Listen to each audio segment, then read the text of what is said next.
Rasulullah itu pernah main di salah satu sahabat di waktu duha.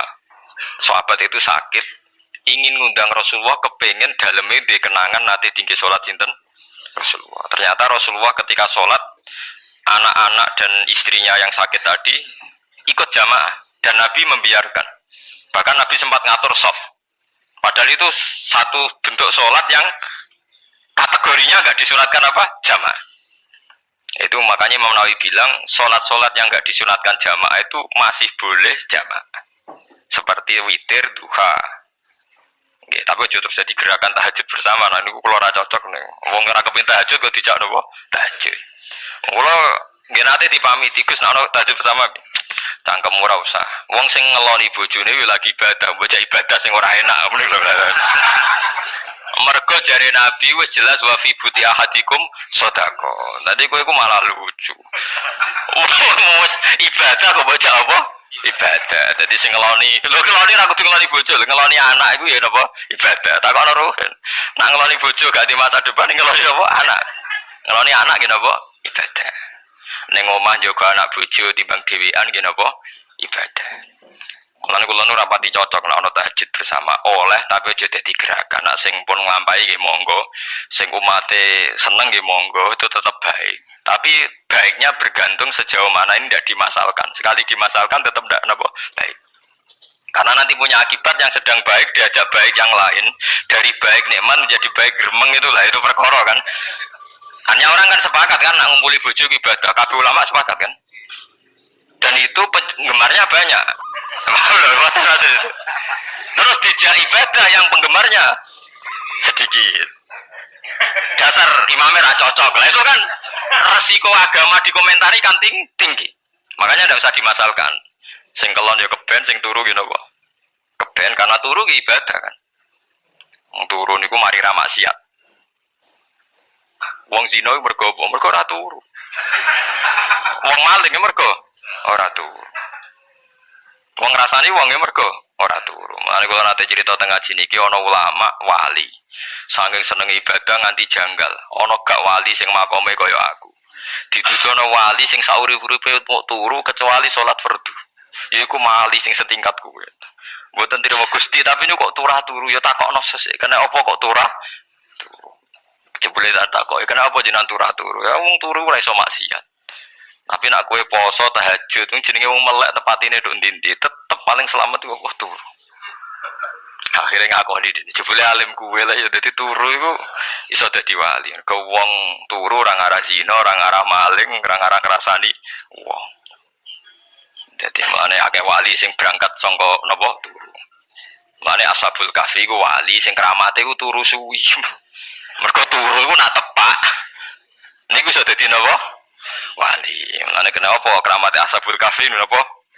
Turu. Tapi aja tiru. Iki cerita ilmu, dari ilmu ora kudu mbok setujoni niki ilmu. Difaham ya dados. Kula piyambak pribadi belum pernah tahajud jamaah sama istri saya. Kula piyambak jarang tahajud. Tapi memang saya beritahu kalau sholat-sholat yang kesunatannya itu tidak jamaah, sebaiknya jangan dipaksakan jamaah. Karena kadang fadilahnya disirron. Kalau balik balik, seperti sodakoh. Kalau zakat wajib itu sebaiknya diumumkan supaya orang tahu bahwa dia sudah melakukan kewajiban. Tapi kalau zakat tidak wajib sebaiknya sirron, sebaiknya rahasia. Begitu kan sholat jamaah itu kenapa baik di sholat fardu? Karena kalau yang tidak jamaah kan dikira dia tidak sholat. Makanya kesunatannya sholat fardu nopo jamaah. Tapi selalu potensi riya, sum'ah, pamer itu ada sehingga ada sholat-sholat yang dari awal didesain supaya ada kelihatan orang. Yaitu sholat gak usah berjamaah. Plus baik di rumah. Semua ulama ijma sholat sunat itu baik di rumah apa di masjid? Di rumah. Di rumah, di dalam kamar sama di kamar tamu, ruang tamu baik di dalam kamar. Bahkan Nabi nyebut sholat fiko ibaidiyah di kamar paling dalam. Nah, bagaimana mungkin sholat yang sudah didesain sirron begini, misalnya kayak tahajud, disunatno bengi-bengi ben ra wong roh, disunatno ning jero kamar ben wong ra roh. Jebule jamaah kan jadi aneh kan. Tapi kan tentang yo goblok barang apa kok mbok tentang. Ya tapi kowe tenanan yo goblok ora sunah Nabi iki, Pak. Mulane yang udah takok itu yang jenengan takok kok ngubang bol. Makanya aku wong alim dadi bingung. Bingungnya iku mergo akeh ilmune ora kok koyo bingung. Tapi sing jelas peminat ibadah kelon itu lebih banyak. Ini mau sing mesti niku. Karena Anda harus sepakat kan kelon itu apa? Ibadah. Kita sepakat kan. Dan itu peminatnya banyak. Itu sekali ada pengganggu pasti dikomentari tidak baik. Padahal pengganggu nih ngajak tahajud. Itu akhirnya akan tahajud jadi korban dikomentari gara-gara penggang. Nah, itu yang saya tidak senang. Dieling-eling. Yang keempat, ini makom saya, tapi jangan sampai tiru. Ada torikoh namanya Mulamatiyah yang pernah disebut di mana ya Mulamatiyah. Orang yang mau coba Malamatiyah. Ada ulama itu seumur-umurnya itu tidak pernah sholat qobliyah ba'diyah. Tapi jujur tiru, kalau ngomong saya ulang-ulang jangan tiru. Nah, kalau sering tiru, buat nanti sholat qobliyah ba'diyah. Termasuk yang menentang itu Abdul Hasan Asyadili. Dulu ketika beliau belum balik papan atas. Ulama Mulamatiyah itu kalau katoan itu dengkulnya ketok, jadi agak-agak pupu paling bawah itu ketok lanang loh. Makanya coba yang wedok ini lanang bakat lanang. Kalau wong wedok kan auratnya semua tubuh ya. Jadi rodok katoan cekak. Pas Abdul Hasan Asyadili liwat tuh dia ingkar, dia ulama kok katoan cekar atau sholat sunat. Hasan Asyadili yang jadi toreko sama Syadiliyah itu juga pernah wali anyaran ya. Janggal dia kan si wali perfect, wali seneng sempurna. Nah, akhirnya ketemu sama ulama itu ternyata jagongan dengan antarane langit be bumi. Kok orang tadi sing katokan cekak maksudnya itu kok orang tadi. Terus digojo sana. Kamu jangan nyindir saya, jangan ngenyek saya. Makomamu jedura. Kamu lihat itu umatnya Muhammad banyak. Itu sing iso ngancani aku. Ternyata dia itu punya torikoh, kumpul wong bid'ah, wong sekuler, wong nakal. Supaya mereka untuk rahmat mergode ini. Karena dekne mantep para pangeran, gak mungkin wong bid'ah, wong salah tak awari aku kena azab. Mesti pangeran ngergani aku. Jadi dekne ngancani wong nakal itu demi supaya wong nakal ora kena azab. Mergo diproses ilallah. Diproses didakwai napa? Ilallah. Sebab barokah ini dekne dadi wali. Terus adeknya sholat sunat qobliyah ba'diyah adeknya berat. Kok tahu berat alasannya? Dijak sholat fardu ya abot. Nak nganti disangka qobliyah ba'diyah penting malah abot. Mulane aku rasa sholat qobliyah ba'diyah lah iku sing makom iku. Kula baleni malih. Dijak sholat fardu ae abot. Nak nganti aku qobliyah dhuwur 4 rakaat, ba'diyah dhuwur 4 rakaat. Utawa 2 rakaat, 2 rakaat. Tapi paling afdal kan papat khusus dhuwur lho nggih. Kaya apa? Dadi dekne nunjukno nek Islam ku mau sholat fardu fakot. Orang luweh, orang kurang. Iku dadi wali Mulamatiyah sing digo tawasul teng Manaqib Syekh Abdul Qadir apa? Jilaniyah Mulamatiyah. Iku wali-wali anti salat qobliyah, anti salat ba'diyah. Lan kula niku nganti sakniki nggih jarang teng kampung kula niku terkenal Gus Pak iku wong alim ora tau salat sunat. Ya anggere wong narukan salat sunat kabeh aku malah ora, tapi nek ora kabeh aku tak salat ta. Pokoke sementing ku ya sementing beto. Sementing beto. Ya alasannya masuk akal. Alasannya masuk akal. Maka itu Abdul Hasan Asyadili pernah juga diingatkan wali-wali yang lebih senior. Begitu juga Abu Yazid Al-Bustami. Beliau juga pernah dipermalukan wali-wali agak preman. Tapi itu cerita wali, sama harus percaya karena ini cerita ilmu hal. Abu Yazid itu seorang wali besar, makanya kan masyhur banyak santri namanya Bustami itu dulu tafal sama Abu Yazid Al-Bustami. Itu dia wali Menara Gading, dia yang ngajar di pondok awalnya begitu ngajar, pokoknya jadi wong soleh. Niki cerita, sing cerita kula nggih kiai-kiai. Cuma nak cerita niki kula ora roh referensi ini, tapi kula nate diceritani. Nah sing tadi saya tahu kitabnya. Dari fair secara akademik sing wau kula roh kitab. Nah niki jadi cerita. Tapi kula percaya karena saya tahu padanannya, tidak sepersis itu tapi tahu padanannya. Dia itu mimpi, ya Allah saya ini nanti di surga bersama siapa. Saking yakinnya dia soleh, jadi mantep papan atas, gak pantas ono sing baturi dekne napa ni swarga. Mbak pangeran dijawab, wis ngono mbek Ruhin gitu. Ternyata si Ruhin ini yang ditunjuk di mimpinya itu orang yang kumpul wong mabuk-mabuk di warung mabuk, warung flare, warung. Terus dia ke situ tanya ruhin yang lain nggak ada ya keriting dek itu ya semuanya orangnya itu tok ngelek keriting dek semuanya itu tok tanya-tanya nggak ada yang lain terus mosok wali kancaku kok awar wong apa mabuk dia akhirnya balik kanan wah ngono ngipiku kok setan terus dicetok be wali tadi ya Aba Yazid ya betul memang teman kamu di surga itu saya ya. Padahal tidak ngomong apa ya memang ya betul memang teman kamu di surga itu saya aja wah ya wali tenar maksudnya. Terus ditanya, kenapa kamu berteman orang-orang mabuk? Dinya gue cangkemmu sing darane aku kancanan sopo. Aku iku ning gone warung mabuk mau ngombe banyu putih. Nek kancaku do mabuk aku ora banyu. Iku ape tak tobatno sing separuh ning masjid saking nyabariku kancane, tapi aku ngombe banyu putih. Sing separuh tugasem. Senengane nyalahno wong. Waduh. Wali biasa kumpul santri kon nobatno preman. Mergo mangkel nek disalahno Abu Yazid sing separuh tugas mergo sing separuh tak tobat to saiki ning masjid senane warung ya. Abu Yazid ya rada meriang tapi wong piye ditantang ngono dene wali tenan. Mau ngetok waline dene ya Allah nak pancen kula waline jenengan tenan. Wong sing roh wajahku kudu tobat Gusti. Wah kira Abu Yazid ngetok waline ora umatem kon delok ora iku nak ora tobat aja diundang Abu Yazid. Wah ada kata wali.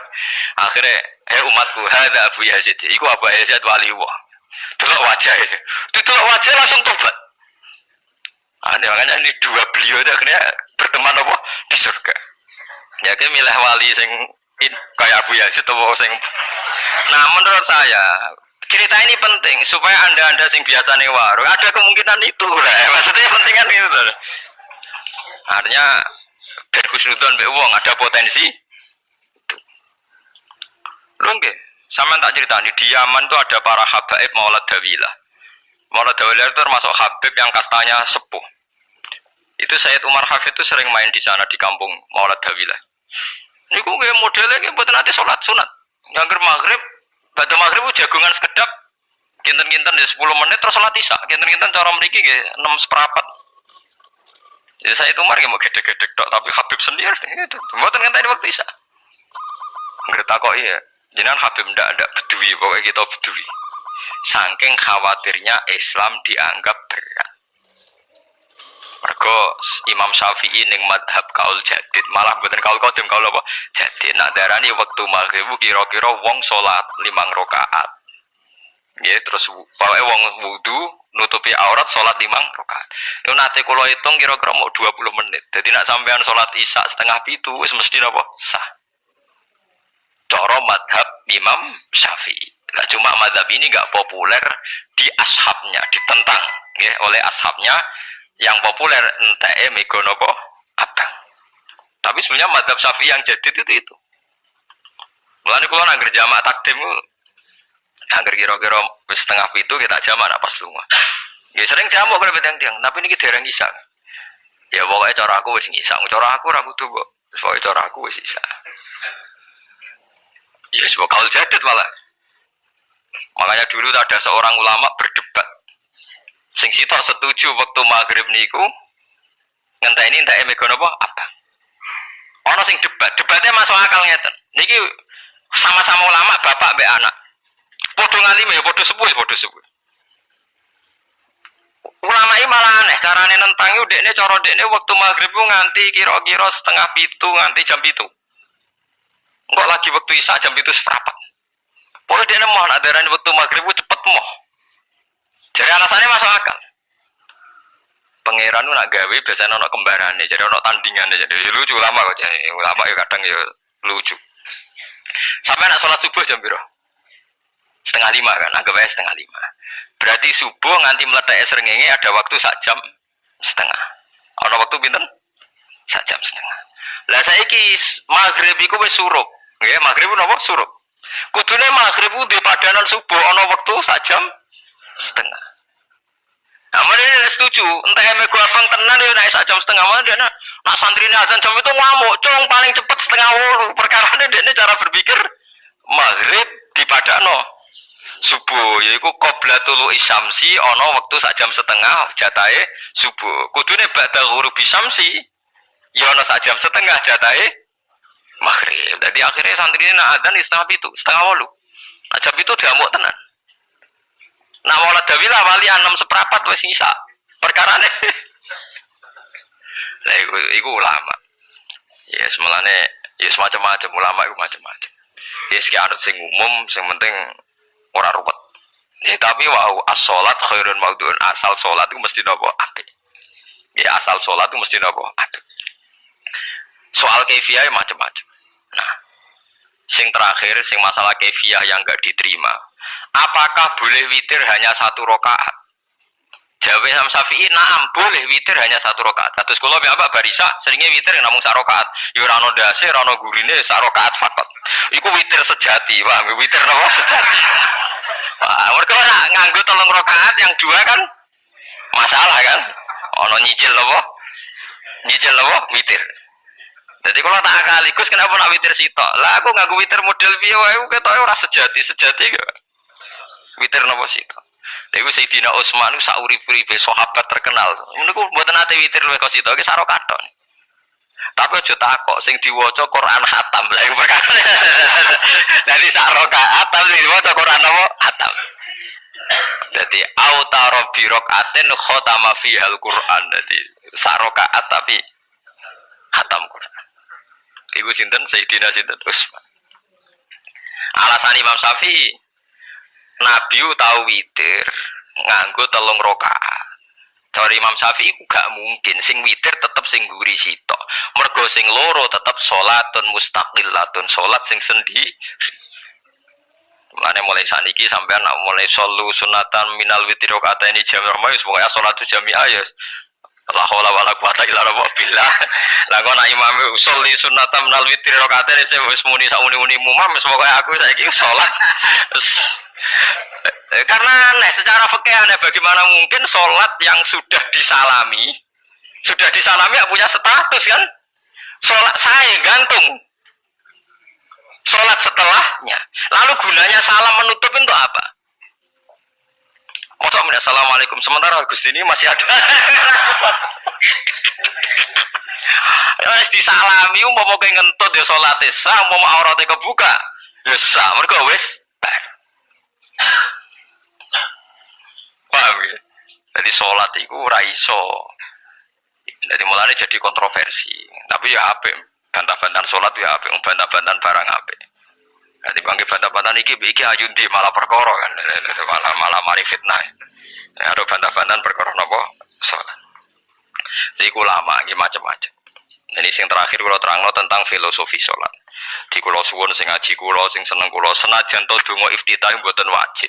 Tapi nanti kesempatan kedah diwaca karena ndak ada riwayat yang mengatakan ulama pernah meninggalkan itu. Senajan to sak kadar.